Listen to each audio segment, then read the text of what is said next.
ating lahat. Unang-una, magpasalamat tayo sa Panginoon at pinagbigyan tayo ngayon kahit paano hindi tayo nabasa. Protect the Constitution. Ang kaibigan ng umasa, tara na. ACMA, in behalf of our regional coordinator, Leyte, Tita Nene Bacali, kami po ay mga taga Region 8, Waray, Maisog.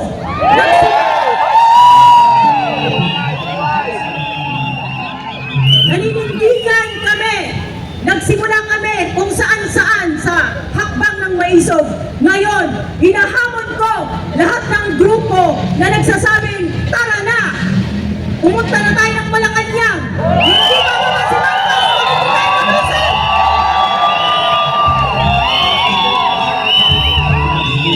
Nakakapagod na mag-rally kung saan-saan.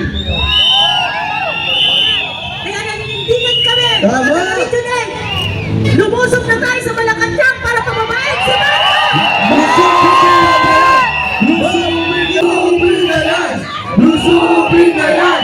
Lusubin na yan! Lusubin na yan! Lusubin na yan! Lusubin na yan!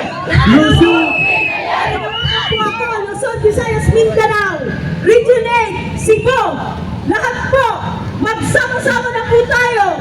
Inaantay namin kayo dito sa Manila. Kayo na lang kami inaantay at tulusog na tayo. Magmamalas na tayo hanggang sa Malacanang. Tama na ang ginagawa ni Marcos. Yun lang po, basta ang Region 8, maisog kami at naninindigan kami para sa bayan. Para sa kabataan. Pinaglalaban namin dito ay hindi para sa amin lang, kundi para sa kapakanan ng mga kabataan. Ayaw namin na malulong din sila sa droga. Yun lang ang namin. Laban para sa bayan, no to drugs. Bangak, lumayas ka na dyan. Lumayas ka na! Lumayas ka na! May katanungan lang po kami bago po kayo umalis. Anong po ba ang ginawa ni Tambaloslos sa Region 8? Namumutmut sa mga mahihirap, namimigay ng kung ano-ano, may mukha pa niya.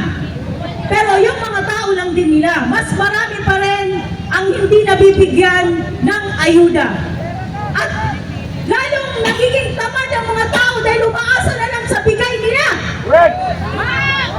Hindi dapat ganon. Ang gawin nila, gumawa sila ng paraan para bumaba yung mga bilihin. Hindi kami nabubuhay ng ayuda lang. Mas marami pa rin ang naghihirap at hindi nakakatikim ng sinasabi nilang ayuda. Tama!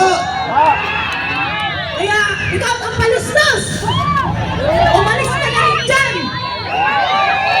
Ma'am Pamela, meron pa kaming katanungan. Abang naman sa mga proyekto ni Tambaloslos. Ay, dito talaga. Talagang magagaya ko si PRRD.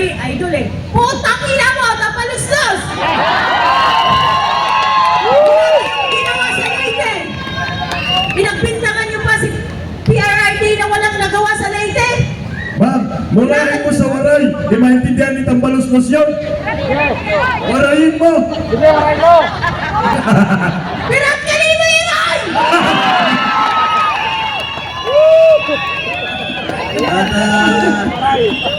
Yan mga kababayan, ito yung nakikita natin ngayon. Nawi-witness natin. Ito yung sa loob ng bawat Pilipino. Mismo. Isipin mo, pista ka. Yung one time, big time, magkaisa ang mga Pilipino, mamulat sila, lahat magtipon-tipon, magsama-sama, at puntahan yung mga Malacanang kinabukasan bago na ang buhay ng bawat Pilipino. Amen! It will take just a little bit of money and effort for you to love this country. If you want to change the country, if you want to change the one sitting in the government, it's just one step away. Isang hakbang lang to mga kababayan. Kung gusto nyo lahat ng mga Pilipino, gusto nyo ng pagbabago, kung iniisip nyo yung kinabukasan yung mga anak, isang hakbang lang ito ng pagkakaisa. Lahat ba na nandito ay dismayado na kay Dayunyar! Sa Sigaw tayo! BBM resign! BBM resign! BBM resign! BBM resign! BBM resign! BBM resign! BBM resign! Yes, Brother Franco. Brother Franco, tanungin natin sila kung bakit nandito sila. Ano ba ang saloobin nila? Para rin po sa aming kinabukasan. Na hindi po matulad po sa presidente na bangag po. Okay, partner. Meron dito partner, mayahamon. Kasi kinakabahan si Tracy. Oo, ito partner, mayahamon. Okay, medyo nasa kadiliman dito tayo sa liwanag konti tayo tol. Baka pwede dito rin. Tayo dito sa liwanag. Ito dito. Tayo na lang. Okay, ano ang inyong hinanaing? Bakit nandito ka? Ano lang po. Taga-Antipolo pa lang kami. Sino taga-Antipolo dito? Ano lang. Marami kasi nga talaga. Nung nakita ko yung KJC. Kasi member naman kasi ako sa Antipolo. Grabe ang paglusog talaga. Parang gusto din pumunta doon. Lumipad na lang diretso ba para gusto nila mag-invisible para barinig yung lahat ng polis doon. Basta Marcos resign! Sama-sama tayo sa Malacanang lahat! Ayan, sama-sama na tayo partner. Ito si nanay. Ay. Apo. Ito kasi gusto namin mag-isama para matapos na yung plano kay Marcos. Sa hirap na sa kahirapan ng buhay dahil kay Marcos. At yung bigas na sinasabi ng 20, bakit naging 20 o 60? Sana bumaba na siya. Palitan na siya. Maraming salamat po, mabuhay po. Tapos sa mga taga-Europe namin. Gusto ko ipagkanan sa kinabukasan ng mga anak ko at po na hindi nila maranasan ito. Mahirap na ganito ang buhay. Panahon ni Marcos. Maraming salamat na. Okay partner, meron dito partner. Meron dito sa parting Baklaran. Ito sir. Ito na. May barako. Wala ka. Okay dito. Naghanap tayo dito. Dito sir. Halika sir. Kapalan na natin to sir. Ang ipinaglalaban natin. Sir, banat. Magandang gabi po sa lahat. Nandito po tayo nagkakaisa para sa ating ipinaglalaban dahil nakita natin ang ginagawa ng ating gobyernong bangag. Ito na yung pinakahintay ng lahat, na tayong lahat ay magkakaisa para patalsikin natin ang ating bangag na gobyerno. Oh, nakita ng lahat. Ang lahat ng mga kasakiman, lalo na ako, worker din ako sa KOGC. Ngayon, nakikita natin kung paano nila pinalahura ang KOGC. Kaya mga kapatid, masakit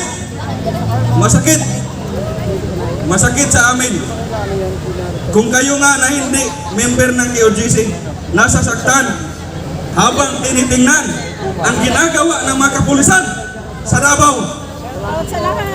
Mas lalo na sa amin masakit. Kaya dito tayo ngayon, pinanawagan natin sa lahat ng mga Pilipino na nagmamahal sa ating bansa. Punta na kayo lahat dito sa Liwasan. Ito na yung hinihintay natin pagkakaisa. Oh, tayo ang nagluglok ng bangag na presidente dyan. Tayo din ang magpapalis sa kanya. Yes, tama mga kababayan. Dahil Yan tayo ang hindi ang niya alam. bumoto, tayo ang Akala niya, sumuporta. forever siya dyan. Walang forever na yun. Oh. Lahat kami dito, hindi lang. Nabudol kami. Ilang milyon ang membro ng KOGC. Binudol mo. Dahil unang binudol mo si BP Inday. Pero nung naloklok ka na, Malayo sir eh. sino ang unang tinitira nyo? Duterte! Hindi natin nabutin sampalin si... Ngayon, malaking hadlang si Pastor Apollo si Kibuloy. Kaya yon ang ginagawa nyo. Oh, wala kayong mga utang na loob. Kaya, BBM resign! BBM resign! BBM resign! BBM resign! BBM resign! BBM resign! BBM resign! Maraming salamat, partner. Partner, dito naman tayo. Buha na ako kay Daddy. Dito po tayo sa Maynila para makita po tayo ng sambayan ng Pilipino, ng sa gayon, ng naglawan sila. Kung gano'n po kayo kagwapo sa edad, okay. Dad, ngayon po ang aking katanungan is, bakit po kayo nandirito nakikisa sa Liwasang Bonifacio? Magandang gabi sa inyo mga kapatid. Gusto na natin patunayan na kaya tayo narito para papagsakin ang Presidente Sipangat na Marcos. Isa ako kingdom of Jesus Christ mga kapatid. Ang problema lang, ikinampanya namin yan ng SMNI. Tinulungan namin ni Pastor pero walang utang na loob. Ang ginawa, pagkaumpong pagkaupo, ang ginawa, pinapikos na kahagitan ng pamilya Duterte. Pati ang ating pinakamahal na pastor, pinapikos na rin. Gusto pang ipa-warrant of arrest. Kung tutusin, talamat na ang ginagawa niya kasamaan sa mga kingdom citizen. Sana mga kapatid, pagkaisa tayo, magsama-sama tayo sa Malacanang. Paalisin natin yan. Nakikita niyo.